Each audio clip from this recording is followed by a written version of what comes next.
सर्वस्य नेतारं भेत्तारं कर्मभूभृतां ज्ञातारं विश्वतत्त्वानां वंदे तत्कुणलब्धये। बोली पंच परमेष्टि भगवान की जय। आचार्य उमा स्वामी जी महाराज की जय। आचार्य भगवंत श्री विद्यासागर जी महाराज की जय। मुनि पुंगव पिता तुल्य श्री सुधा सागर जी महाराज की जय। सभी को जय जिनेन्द्र। अब कह रहे हैं भारत और ऐरावत जो क्षेत्र है इनमें क्या होता है, काल चक्र का परिवर्तन होता है। जैसे अभी हम जहाँ पर हैं भारत क्षेत्र में, तो यहाँ तो काल का परिवर्तन होता है, परंतु ऐसी भी भूमियाँ हैं जहाँ पे काल क्षेत्र है जहाँ पे काल का परिवर्तन नहीं होता। तो कह रहे हैं भरत ऐरावतयोर वृद्धि ह्रासौ षट समयाभ्यामुत सर्पिण्य व सर्पणीभ्याम।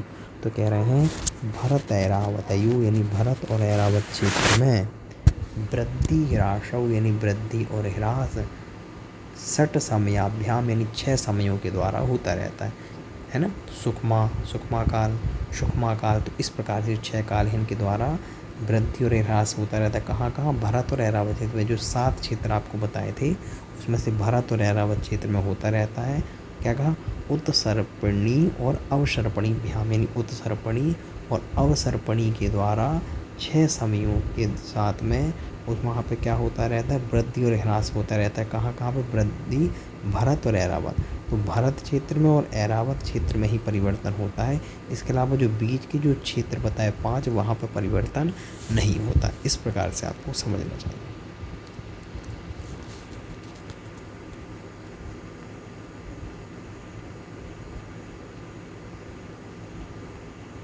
अब कह रहे हैं कि अन्य भूमियों में क्या व्यवस्था है। आपने ये तो कह दिया कि भारत और ऐरावत क्षेत्र में परिवर्तन होते रहता है, परंतु इसके अलावा जो अन्य भूमियां हैं और भी तो क्षेत्र हैं, तो क्या वहाँ क्या स्थिति रहती है। तो कह रहे हैं ताभ्याम अपरा भूमयो वस्थिताः यानी ताभ्याम अपरा यानी भारत और ऐरावत से जो अपर है यानी जो अन्य जो 5 भूमियाँ हैं वहाँ पे अवस्थितः मतलब जो जितना जो वहाँ पे आप उत्तम भोगभूमि है, मध्यम भोगभूमि है, जघन्य भोगभूमि है, तो वहाँ पे जो काल का परिवर्तन है अथवा चतुर्थ काल है विदेह क्षेत्र में, तो वहाँ पे कोई परिवर्तन नहीं होता। वहाँ पे जो काल है वो वही बना रहता है। केवल भरत और ऐरावत क्षेत्र में ही क्या होता है, काल का परिवर्तन देखा जाता है। ऐसे इसके बाद में कह रहे हैं हेमवतादि क्षेत्रों में आयु कितनी होती है भाई। तो कह रहे हैं 1 2 3 पल्ल्यूपम स्थितयो हेमवतक हारी वर्षक दैव कुर्वकाः। मतलब क्या, तो कहा 1 2 और 3 पल्ले की पल्ल्यूपम स्थित है यानी पल्ले की आयु होती है किसकी, तो क्रम से लगा लेना है। 1 पल्ले की आयु किसकी होती है, तो हेमवतक में जो जीव रहते हैं। 2 पल्ले की आयु किसकी होती है, जो हरि क्षेत्र में रहते हैं। 3 पल्ले की आयु किनकी होती है, जो देवकुरु में रहते हैं। ये देवकुरु जो है, देवकुरु कहें उत्तर कुरु, ये 2 भेद हैं किसके, विदेह क्षेत्र के। तो विदेह क्षेत्र के देवकुरु की यहाँ पे स्थिति बता दी कि जो 1 पल्ले की आयु कहाँ पे होती है, हेमवत क्षेत्र में रहने वाले को, क्योंकि वो भी भोगभूमि है, ये क्षेत्र के नाम है। और जो दो पल्ले की आयु वो किसकी है, हरि क्षेत्र की है, वो भी भोगभूमि है, मध्यम भोगभूमि। और ये जो 3 पल्ले की आयु है वो किसकी रहती है, देवगुरु के जीवों की, ये उत्तम भोगभूमि, इसलिए यहाँ पे आयु सबसे ज़्यादा है ना। इस प्रकार से अब कह रहे हैं हिरण्यवत आदि क्षेत्रों में आयु कितनी रहती है। तो कह रहे हैं तथोत्तरा का मतलब कि जैसा यहाँ पे हमने दक्षिण में बताया वैसे ही उत्तर में भी आयु को लगा लेना है। जैसे हमने कहा 1 पल्ले की, 2 पल्ले की, 3 पल्ले की आयु, ऐसे ही विदेह के बाद में जो क्षेत्र हैं उनमें भी आपको 3 2 1 इस प्रकार से आयु का विभाजन कर लेना है। तथा उत्तरा, जैसे ही दक्षिण में कहा वैसे ही उत्तर में भी कहा। इसके बाद में कहा विदेह क्षेत्र में आयु कितनी होती है। तो कह रहे हैं विदेहेषु संख्ये काला यानी विदेह क्षेत्र में जो जीव हैं उनकी आयु कितनी रहती है, संख्ये काल यानी संख्ये का मतलब संख्यात वर्ष की उनकी आयु होती है, क्योंकि वहाँ पे हमेशा चतुर्थ काल होता है, इसलिए वहाँ पे इस प्रकार से परिवर्तन नहीं होता। तो वहाँ के जो जीव हैं उनकी कितनी आयु रहती है, संख्ये काल यानी संख्यात काल की उनकी आयु देखी जाती है। ऐसा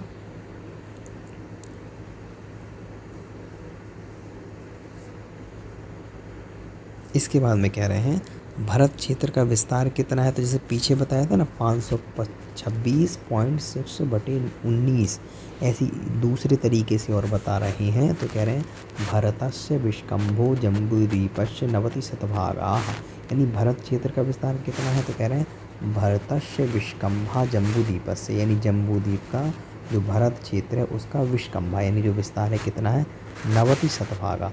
नवति मतलब 90 और शत का मतलब 100, तो नवति यानी 90 और 100 मतलब 100, तो कितना होगा 190, 190वां भाग है।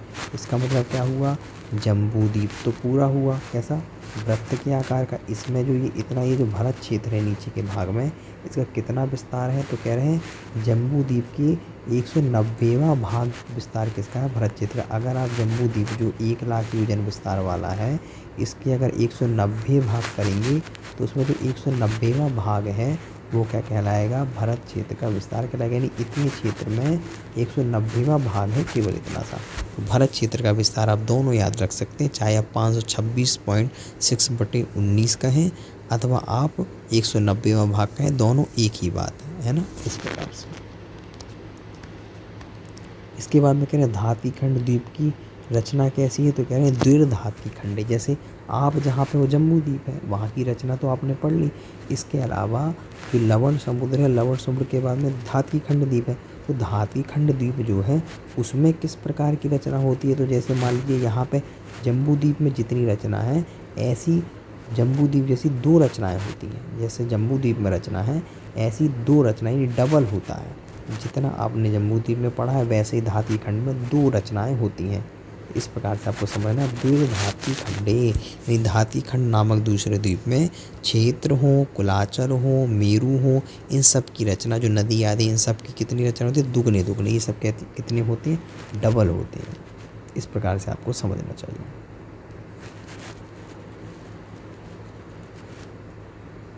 धातीखंड का भी चित्र हमने लगाया है, उसको भी आप देखेंगे कैसी वहाँ पर रचना पाई जाती है। इसके बाद में कह रहे हैं पुष्कर द्वीप का वर्णन कर रहे हैं, तो कह रहे हैं पुष्करार्धे चा, यानी चा मतलब पुष्करार्ध जो द्वीप है। जैसे मान लीजिए तीसरा, जैसे मान लीजिए पहला जो द्वीप वो जम्बू द्वीप, इसके बाद में जो दूसरा द्वीप है वो कौन सा है, धातीखंड, और तीसरा है पुष्करवर द्वीप।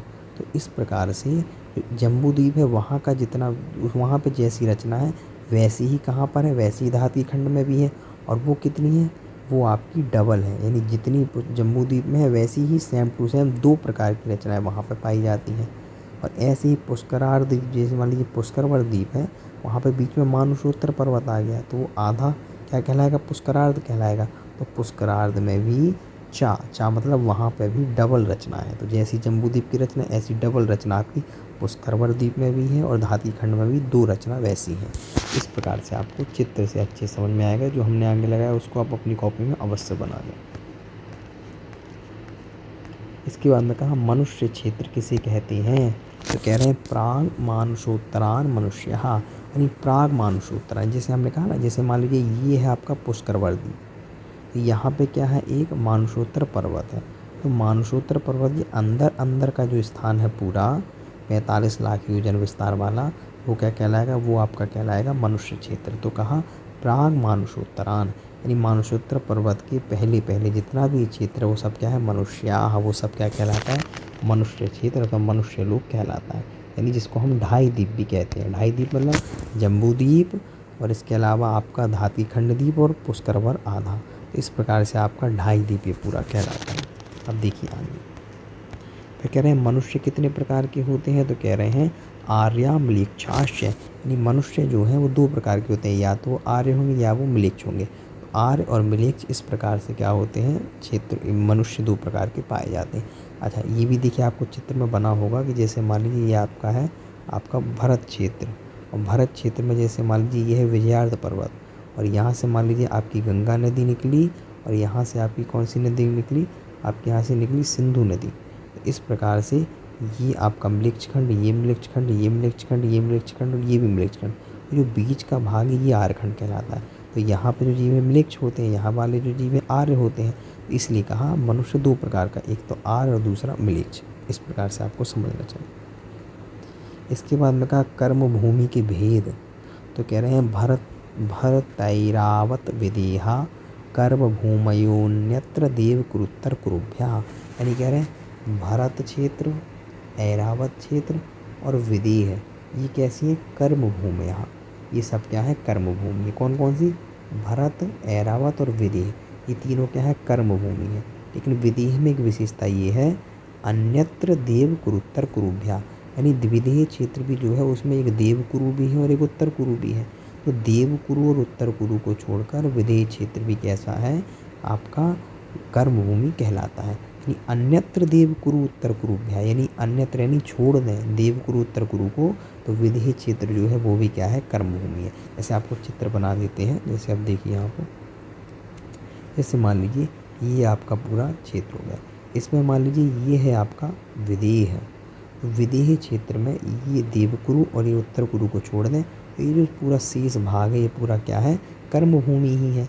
ये दोनों देवकुरु उत्तर कुरु तो क्या है? आपकी उत्तम भोग भूमि है। तो इसलिए इसको छोड़ के ये जो पूरा है ये पूरा आपका क्या कहलाएगा? आपका कर्म भूमि कहलाएगा। इसके अलावा जो भरत क्षेत्र है ये भी क्या है आपका? ये भी कर्म भूमि है। और इसके ऊपर जो सबसे अंत में ऐरावत है ये भी कर्म भूमि है। तो एक कर्म भूमि, दो कर्म भूमि और ये तीन कर्म भूमियाँ हैं।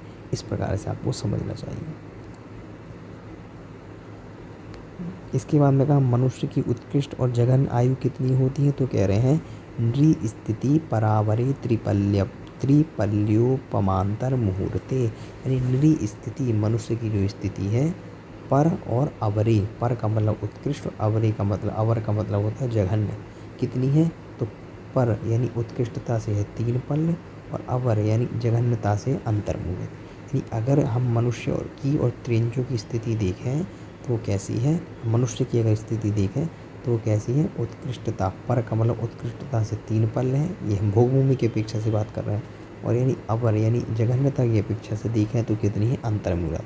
तो ये हम बात कर रहे हैं कर्म भूमि की अपेक्षा से। तो इस प्रकार से मनुष्य की उत्कृष्ट आयु होती है 3 पल्य की और कम से कम अंतर्मुहूर्त। इस प्रकार से उत्कृष्ट और जघन्य आयु मनुष्य की समझना चाहिए।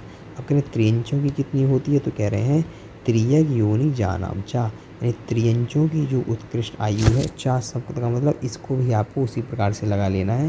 त्रियंचों की भी जो आयु उत्कृष्ट और जघन्य है, तो उत्कृष्टता से कितनी होगी? उत्कृष्टता से आपकी होगी 3 पल्य की और जघन्यता से होगी अंतर्मुहूर्त की। तो इस प्रकार से मनुष्यों की भी और त्रियंचों की भी जो उत्कृष्ट और जघन्य आयु है वो कितनी होती है? 3 पल्य की और जघन्यता से होती है कितनी? अंतर्मुहूर्त की। तो इस प्रकार से आपको मनुष्य और त्रियंचों की उत्कृष्ट आयु के बारे में पता लग गया होगा। देखिए जहाँ उत्कृष्ट आयु की बात की है वो हमने की है भोग भूमि की अपेक्षा से, वहाँ त्रियंचों की और मनुष्य की आयु 3 पल्य की होती है। और जघन्यता से जो हमने बात की है वो की है कर्म भूमि की, क्योंकि यहाँ पर अकाल मरण भी होता है और उनकी आयु भी इतनी हो सकती है अंतर्मुहूर्त की, है ना। तो इस प्रकार से त्रियंचों की उत्कृष्ट और जघन्य स्थिति आपको बता दी है।